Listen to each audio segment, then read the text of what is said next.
Graça e paz, meu irmão. Gratidão damos a Deus pela grande dádiva da vida, pelo grande momento em que nós paramos as nossas atribuições e compreendemos que o amor de Cristo, a presença dele na nossa vida, é o que efetivamente importa para todos nós. Nós já estamos levantados desde as 2 horas e 20 minutos, são um pouco mais de que 3 horas da manhã, e nós viemos aqui agradecer a Deus, né, por algumas coisas que têm acontecido na nossa vida. Além de agradecer, a gente entrega ao Senhor os nossos medos em relação àquilo também que recebemos, porque podemos, de alguma forma, sermos indignos ou sermos, vamos dizer assim, pessoas fracas em crer, em acreditar naquilo que Deus nos estabelece, ou simplesmente podemos ter ações de recusa para não querer cumprir aquilo que o Senhor estabeleceu nas nossas vidas. Todo esse cenário, ele é importante para que a gente possa entender, ou possa compreender, ou possa identificar os prodígios do nosso Deus, no sentido de que aquilo que recebemos realmente provém dele como o seu desejo celestial e perfeito para as nossas vidas, e não simplesmente um ato de permissividade a uma vaidade nossa, a um desejo incutido em nosso coração, que foi expressado reiteradas vezes para o Senhor, mas que não era o seu propósito original. E a gente consegue enxergar isso dentro dessas, vamos dizer assim, diversas opções. O próprio caso de Jonas, quando se recusou, tentou fugir da presença do Senhor, saindo ali, pegando um navio em direção a Tarsis, enquanto a vontade do Senhor era que ele fosse para Nínive. E aí o Senhor teve que agir, mostrar a Jonas que a soberania do próprio Senhor é algo imutável, algo que você não consegue negociar com Deus. Porque o teu propósito, meu filho, meu irmão, meu amado amigo, já estabelecido por Deus na sua vontade, ele vai se cumprir.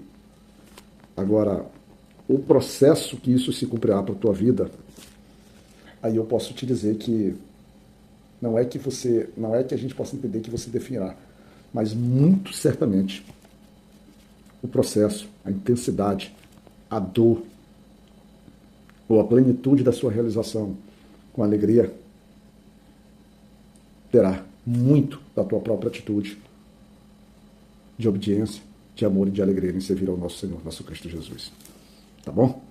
Que maravilha, que bênção. A gente vai meditar em Salmos, mais um Salmos. A gente vai meditar então hoje no Salmos 79. E lendo esses Salmos, que traz 13 versículos, a gente vai escolher o versículo 12, em que a minha Bíblia, que eu utilizo normalmente, que é a Bíblia ARC, 4ª edição do ano de 2009, traz como título A Assolação de Jerusalém, Oração por Socorro. E nesse versículo que escolhemos, que é o 12, encontramos: E aos nossos vizinhos, deita-lhes no regaço, setuplicadamente, a sua injúria com que te injuriaram, Senhor. O interessante é que o salmista, ele está descrevendo nesses salmos, como o próprio título sugere, uma desolação.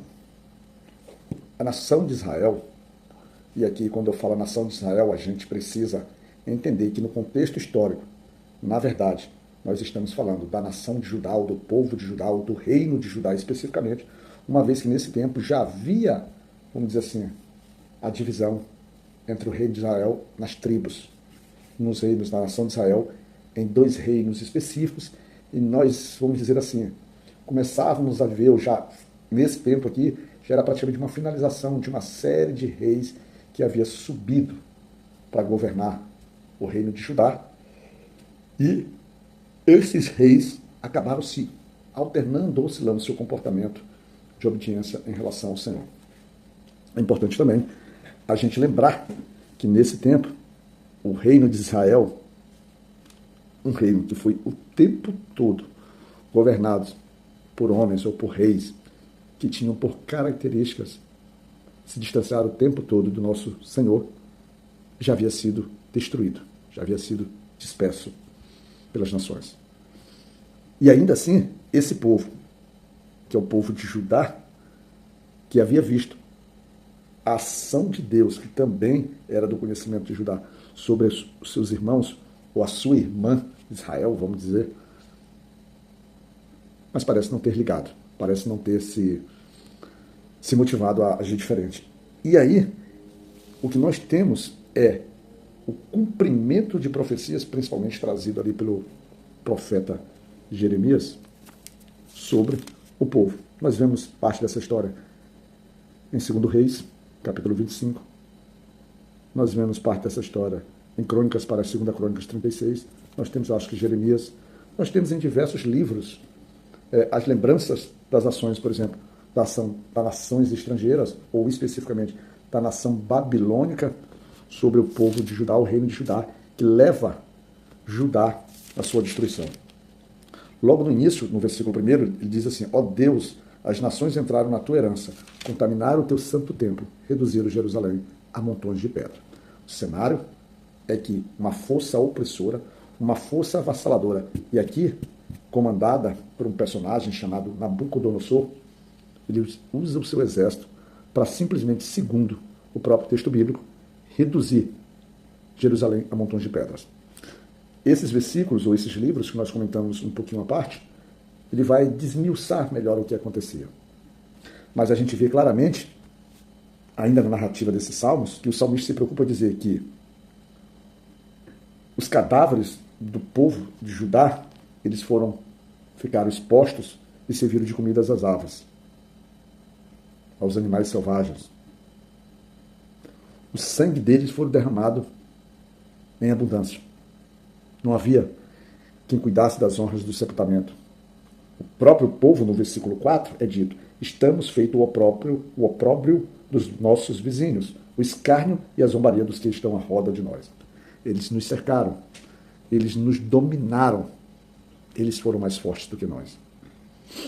E o bom, ou pelo menos a parte boa de tudo isso, é que, na verdade, é uma ação do próprio Deus sobre nós, a vida desse povo.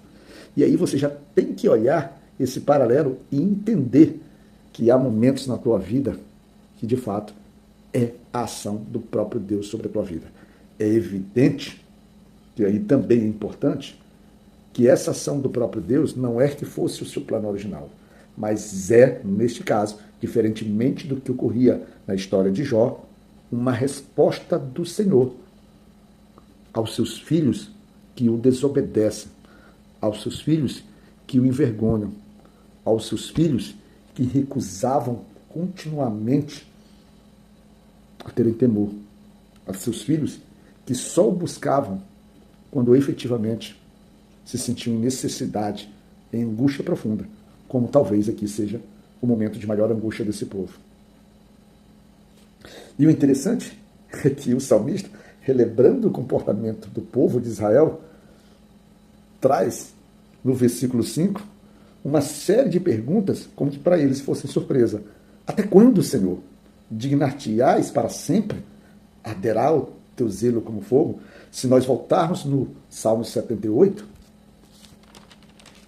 não, no Salmo 77, para sermos mais exatos, nós tínhamos um comportamento semelhante ao que ele manifesta aqui. Lá no versículo 10 desse salmo citado, havia e dizia assim: e eu disse, isto é enfermidade minha, e logo me lembrarei dos anos da destra do Altíssimo. Essa resposta é pela enfermidade. As perguntas são impertinentes, porque a resposta está nas próprias ações do povo. Quando você continua nos Salmos, e ele pede para que o Senhor possa esquecer as iniquidades dele. E ele grita por um socorro urgente.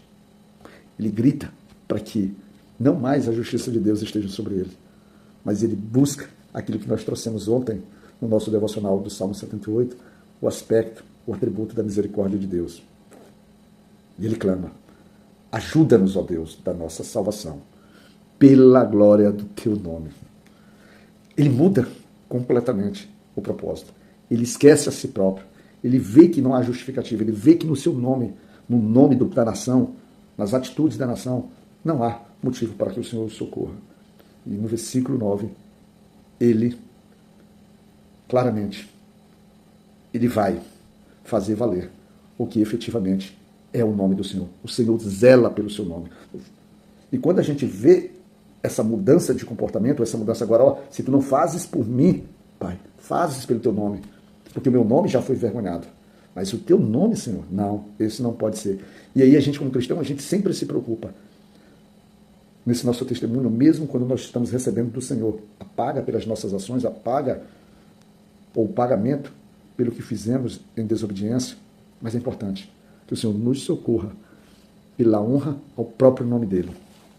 Quando a gente lembra da história de Moisés, descrita lá no livro de Êxodo, no capítulo 3,